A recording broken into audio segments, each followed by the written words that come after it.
आतंकवाद पाकिस्तान को रोकना पड़ेगा, इस पर बात होगी और उसके बाद कोई और बात। लेकिन प्रधानमंत्री ने यह भी जिक्र किया कि अब पीओके पर बात होगी, आतंकवाद पे बात होगी, अब किसी भी मुद्दे पे बात नहीं होगी। भारत की नीति आतंकवाद के प्रति जीरो टॉलरेंस की है।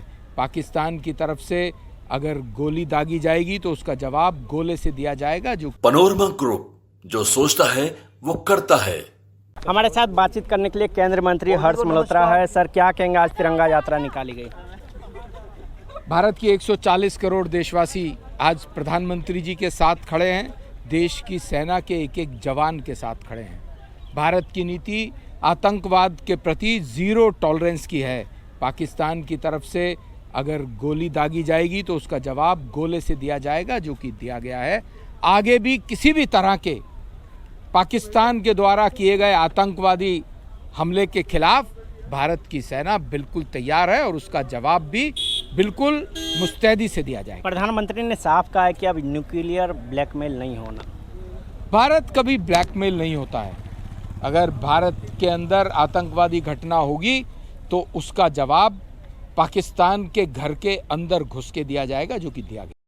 प्रधानमंत्री ने यह भी जिक्र किया कि अब पीओके पर बात होगी, आतंकवाद पे बात होगी, अब किसी भी मुद्दे पे बात नहीं होगी। अब और किसी मुद्दे पे बात नहीं होगी, अब पीओके पे बात होगी और आतंकवाद पाकिस्तान को रोकना पड़ेगा, इस पर बात होगी और उसके बाद कोई और बात। लेकिन सर, जिस तरीके से सीजफायर हुआ, लगातार कांग्रेस सवाल उठा रही है कि जनता के बीच इसको लेकर जो है प्रधानमंत्री को खंडन करना चाहिए।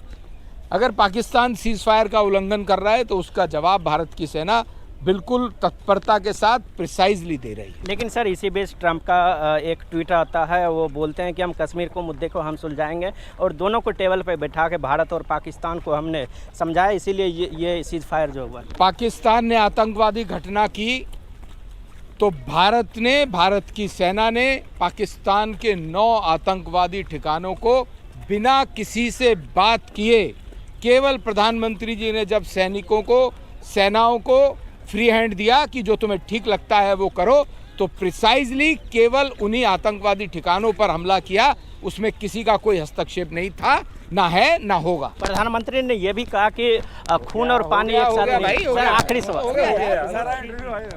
तो देखा आपने, ये थे केंद्रीय मंत्री हर्ष मल्होत्रा, किस तरीके से लगातार जो है तिरंगा यात्रा में शामिल हुए।